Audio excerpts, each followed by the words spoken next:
Good evening, everyone. Welcome to Jawad IQI Canada Evening Talk. We have had some great sessions with different speakers who's been doing some sessions with us throughout the week, throughout the month rather. And then, as promised, we are back with Bita. Last time we got a lot of views and a lot of questions came up on Bita session. Again, Bita is a paralegal legal, and she's also a registered lawyer. And today she'll be talking about the non-payment of rent and termination of tenancy. Bita, welcome. How are you doing? Thank you, Yusuf. Good. How are you doing this evening, this afternoon, It's evening? it's it's nice. It's getting a bit more. The weather is getting a bit better on that. We just It can't is. wait for that spring, and then long weekend is coming. and happy Easter to everybody. It's just one more day of working. Nothing changes, right? Nothing changes though. So So, Bina, last time your session was such an amazing session. There were so many questions which was being asked, and like today, it's a very important topic which you brought in. Please tell us a little bit about the topic. I kept the presentation screen on because I know you got some slides to share. And for the audience who listen to us, please feel free to, ask any questions in the live show, and we will try to answer them as much as we can while either going through them or at the end of the presentation. All yours, Bida. Thank you so much, Yusuf. Thank you, everyone, and welcome to this evening's presentation. We're going to talk about non-payment of rent and termination of tenancy. There's so much clarity that needs to be provided surrounding non-payment of rent and how to terminate tenancy. We're going to go through the process, but just keep in mind when we're going through the presentation is this is not a how-to presentation. It's not how to evict a tenant. It takes you basically through the process of what is involved when it comes to a non-paying tenant and how termination of tenancy can be achieved. So if you already haven't done so, head over to our social media, like us, follow us. I always tend to do updated videos, and give free stuff away. I never charge for my material, and I always make myself available to answer any questions. If you ever come across a matter that you require clarity on, email is the best way to get a hold of me, and my contact information is there. So let's get started. And if we can hold questions to the end, we can do a Q&A at the end. That'll be great. Yeah. So for the purpose of this presentation, everything is to be taken as general advice, general information, and not legal advice. Most of you know me already. My background lies in real estate. Now my business has shifted, and through the path of real estate, my legal firm was born, Stonegate Legal Services. We provide legal support to realtors and landlords for their investor or landlord clients. Again, so if you have any questions, feel free to get a hold of me. Via email is always the best way. So let's get started. Let's talk about if your tenants paid the rent this month. I know this is the last day of the month of March. Yeah. Tomorrow is rent collection day, first day of the month. I have been receiving rents for my own properties as well as the properties that I manage for my other clients. These are the great tenants who pay rent earlier before the due date. So let's talk about when rent is due. So rent is considered late if it is paid the day after that it's due, okay? Not by 5 o'clock on the first of the month. I never recommend that you wait to start an eviction process for non-payment of rent because of all the backlogs and delays at the board. And we're going to talk about delays later on throughout the presentation. You should serve your notice as soon as possible because, again, time is of the essence. And one thing you have to be mindful of, the N4 notice to terminate tenancy for non-payment of rent must be free from any errors, no matter how minor, as errors can make the notice defective and invalid. Okay, so for those of you who don't know what an N4 notice to terminate tenancy looks like for non-payment of rent, this is a screenshot. The screenshot on the left is the front page of the N4, and the screenshot on the right is the second page of the N4. We're going to dissect it, and we're going to talk about each blank fillable area on the N4. So the non-payment of rent, when it's served to the tenant, notifies the tenant that they obviously owe rent arrears and that the tenant has two options. The first option is that they must pay the rent in full in order to void the notice within 14 days. The second option is that they must move out of the rental unit within 14 days. Okay, so these are the only two options. They either have to pay in full, and by in full, I don't mean pay half or pay a third. In full means in full. In order for the notice to be void, they have to pay 100% of the arrears. Okay, let's talk about parties to the notice. Whenever a landlord is listing parties to the notice, meaning who the tenants are, they have to include names of all of the tenants as indicated on the lease agreement. Or in case that a lease does not exist, the names of the tenants in case of verbal tenancies.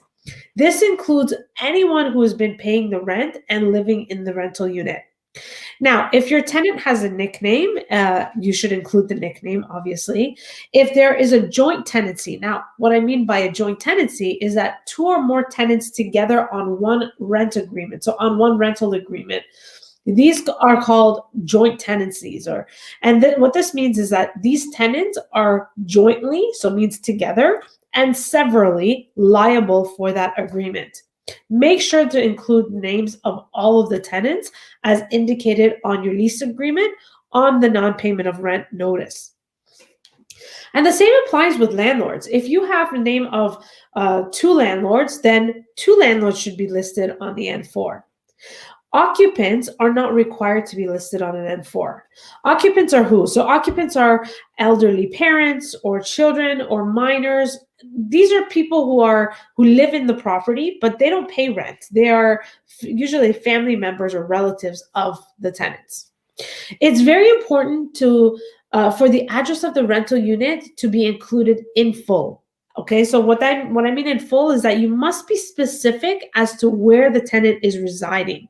Where is the rental unit? Is the rental unit 123 Sesame Street, apartment 1?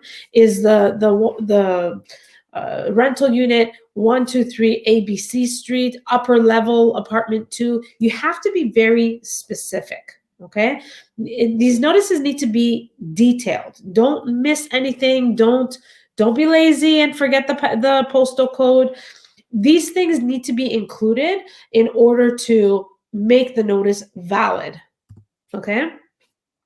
Moving on to the termination date. The termination date on the first page that I showed you on the screenshot, basically, again, this tells the tenant that they have 14 days, okay?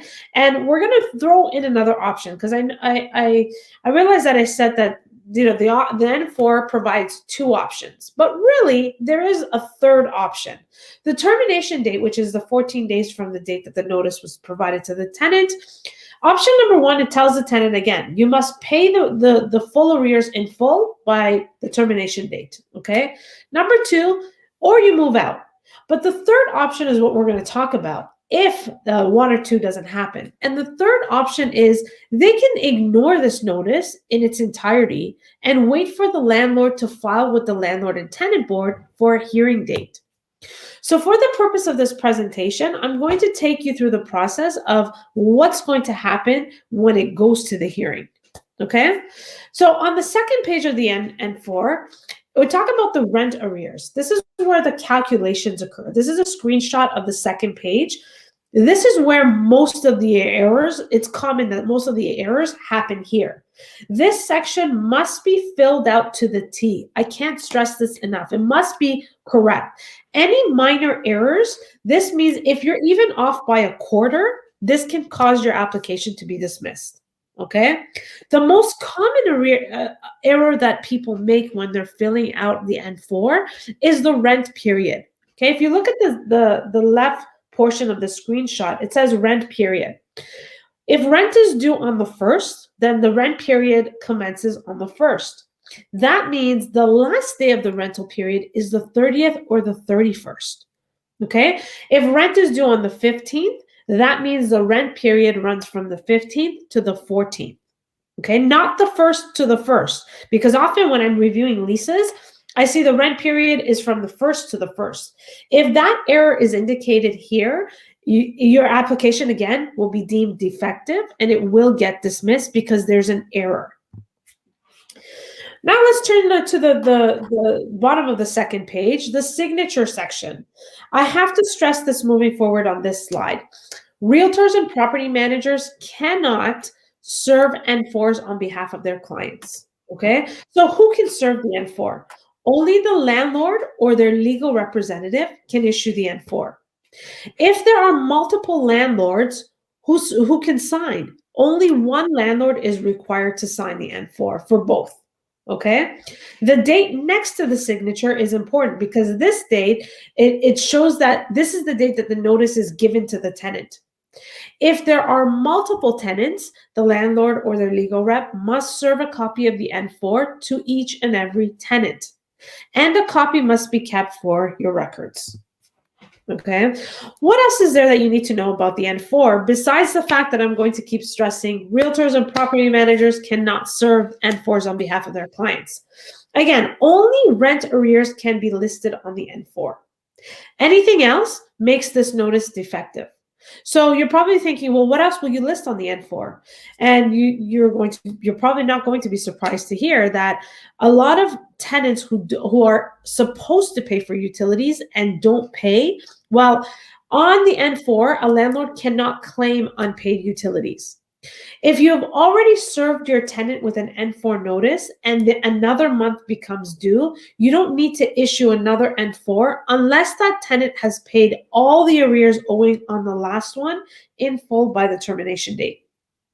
Okay, this is really important for you to know. You don't need to issue multiple N4s.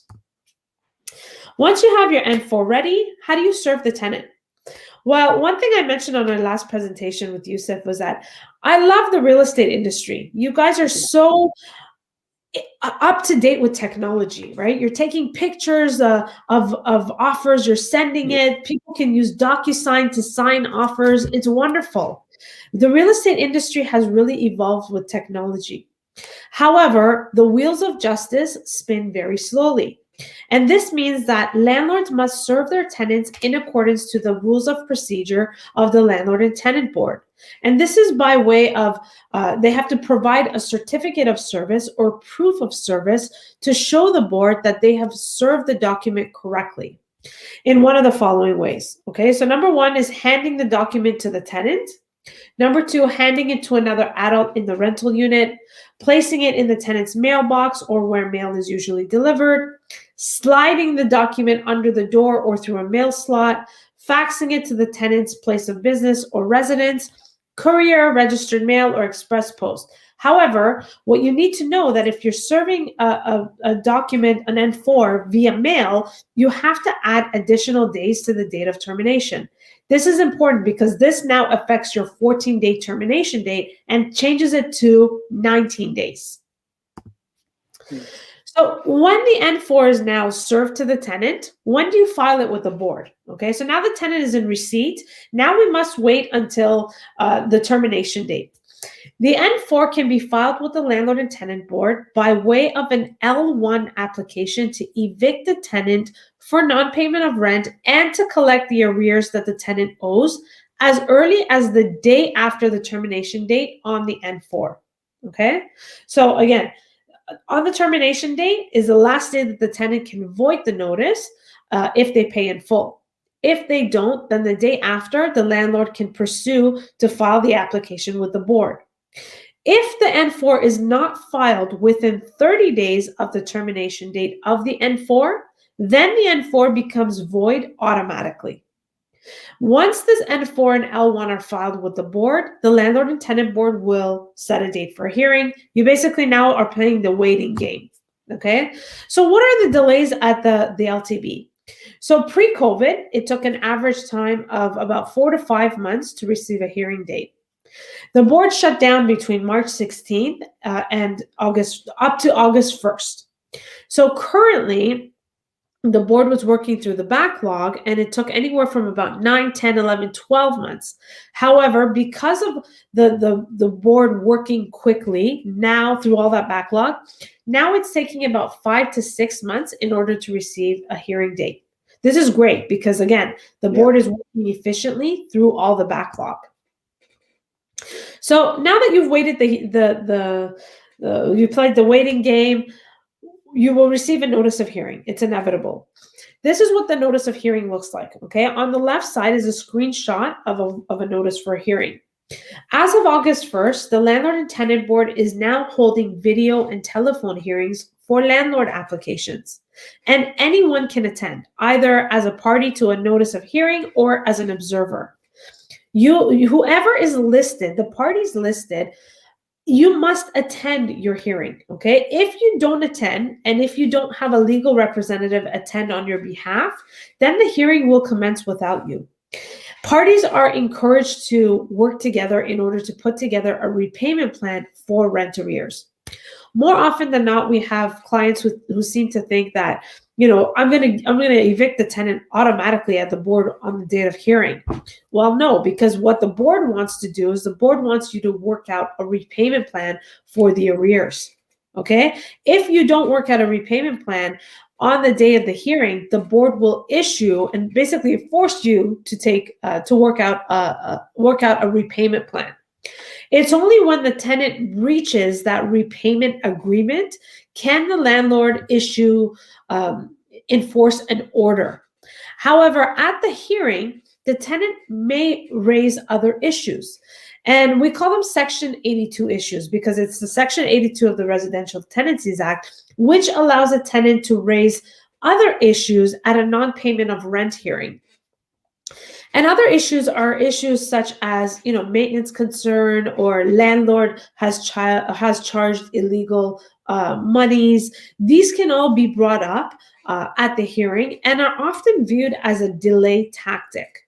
So the reason why tenants bring these up is that so the board can delay their eviction, we find. When the board issues an order, this is a copy of what the order looks like. Again, the screenshot on the left is what the order looks like. The big bolded rectangle is basically a stamp from the board that this is a true copy of the order. And what that means is that this order in its original state can be taken to the sheriff's office or the enforcement office in order to file a date for an eviction. Okay, only an original copy of the order must be provided to the sheriff's office. However, here's what you have to know, because tenants can also, again, remember we were talking about the delays. Tenants can bring a motion to set aside an order, and a motion is basically they're requesting the courts to do something. And to set aside an order means to put a hold or a stay on the order so that they can, again, have another hearing to be held if they're not able to attend their first one. At this other hearing, they'll probably buy, 60 to 90 days more.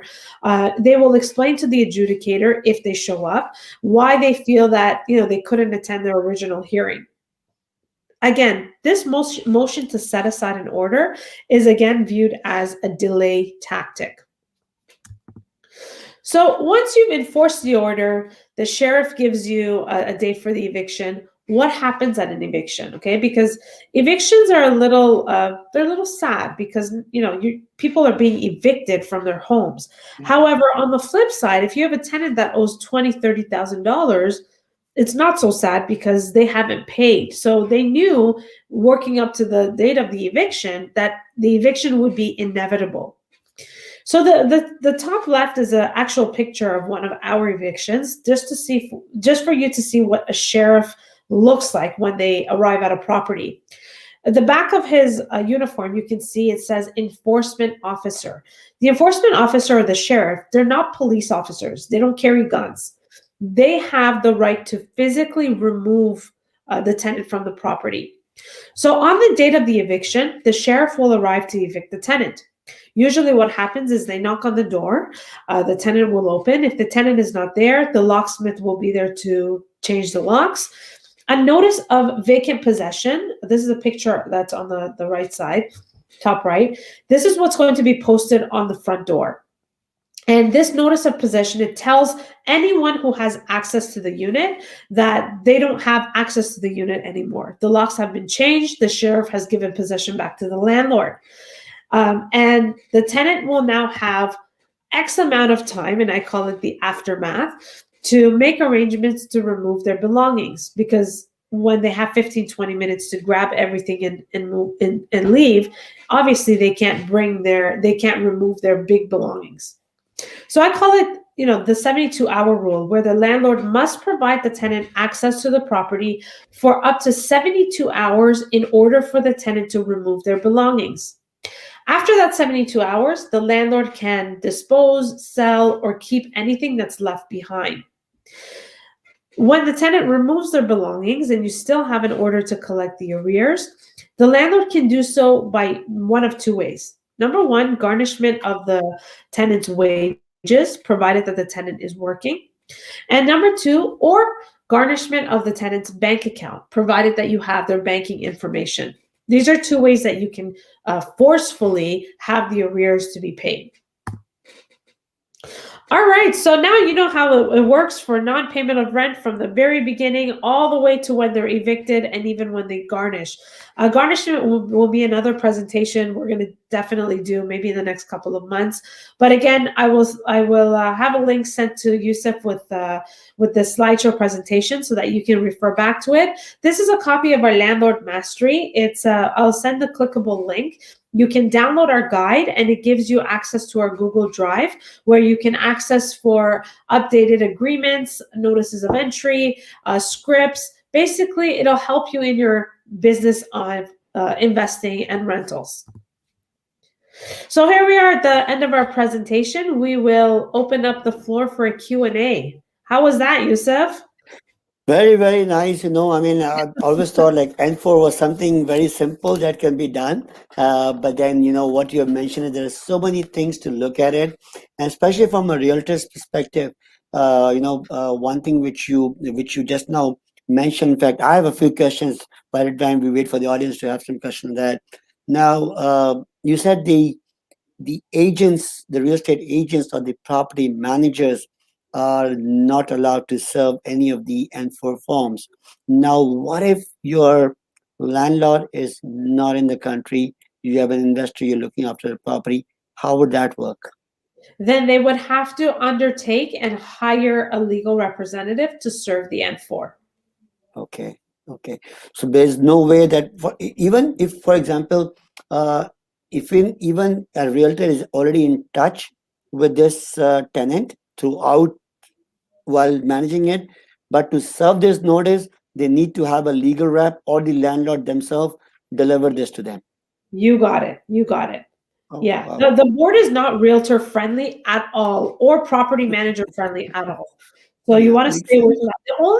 The only time that a realtor can serve a notice is that if the realtor is the landlord. Oh, That's okay. Basically, if you're a landlord yourself on that. You got Okay. it. Another thing, I was while I was going through your slides, you said there was a couple of things that who's paying the rent. Now, for example, any of the occupants, if it's an elderly or you said kids, that's okay. But then, if you have, does it mean that the agreement sometimes you'll have five people living in that, and the lease agreement might be the one in one person's name. Do you and the rest of them are, for example, they're adults. They're not either elderly or they're under 18. Do you still have to serve the notice to all five of them? Four No, of you them? only serve the notice on who is listed as on the lease. If there's Okay. no lease, in the event that there's no lease, then you list everybody on, just to be Okay. safe. But if there is a lease, then the paperwork has to stay consistent. Okay. That's required. Another question. I know I have a lot of questions. I don't know if other people will come with the question as well. Now, in case you say that the rent becomes an arrears the next day, since you've not paid the rent. So normally, should a landlord wait to hear back from the tenant, or they can right away go ahead and issue the N4? They can go ahead and issue the N4. They don't need to hear from the tenant. If They the don't need to hear tenant from is the tenant. late, day after rent is due, the N4 should be issued. Then it brings to another question, Bita, is that I'm a landlord. I get a call from my tenant on the first that I'm not able to pay. I'll pay on the 15th, right? is a call or a message, a text message or an email comes to me on that, what are my options as a landlord? Do I still issue an N4 or should I wait? Number one question. Number Well, two, yeah, go okay. ahead. Well, let me answer this one first. So definitely let your tenant know that, although you appreciate them letting you know that the rent will be paid on the 15th, you still have to serve the N4. But if they pay on the 15th, then they void the notice. Okay, all right. That my second question was that what if they're doing a part payment? Say, if it's $2,000, they say I'm going to make $1,000 right now and rest of $1,000 on the 15th. Can they still issue an N4? Absolutely. You can still issue an N4. Okay, okay. So until unless it's a complete payment, you can still issue an N4 right away on that. And You got even it. on the 15th, as you said, that once. So another question is that you give them the date till the 15th, for example, right? On the 15th, they have made the payment. Now, next day, again, next month, not next month, again, there is no payment. That N4 which you served originally, is that good, valid, or do you still have to keep serving them every 3 months, 4 months? As long as the date is within 30 days from the date of termination, it's still valid. Okay, Okay, okay. So, you don't have to keep issuing N4s. If it's within the 30 days, you file the L1 with the board. okay, within 30 days to file L1 on the board. So, You got but it. let's suppose the first N4 you have issued and the tenant made the payment on the 15th, right? Next month, again, there's no payment at all on that. Do you still wait? Because that 30 days that is probably still within 30 days because you waited on the 15th. Is that what you're saying? Okay, That's correct. okay, great. Another question is that, like, this notice of eviction, is it like, okay, before that, I've got another question. What if the tenant doesn't come on the day of the hearing is? Uh, do they go for a second hearing? No. See, that's why I said if they on the notice of hearing it says you have to show up for your hearing date. If you don't show up, the hearing will go on without you. So if the tenant does not show up on their hearing date, the board will issue an immediate eviction. Oh, okay, it's an immediate eviction on that. Oh, that means there's no Immediate. time frame That's given at all on 11 that. days. That's 11 days to for the tenant to move out, or the landlord can enforce an eviction. So that brings me to my second question is that, for example, a tenant doesn't show up, or even if they show up and there is an eviction notice which has been done. Now, this eviction notice, is it at the time when the sheriff comes in? That's the time they'll put it, or they can put this notice before the due date for the eviction? So the notice is sent from the board. It's the tenant will get notified that they have to leave the property by X date, whatever the date is. If they don't leave by this date, the sheriff will arrive at a date that the tenant is not informed. Okay. Okay. Uh, Okay, and the other thing was the 72-hour rule. Is that something which is also being by the landlord, by the LTB, landlord tenant board, that you should give 72 hours for the tenants to come back and get their stuff? That's correct. That's the law. 72 hours must be provided to the tenant so that they can make arrangements to move their belongings. Okay.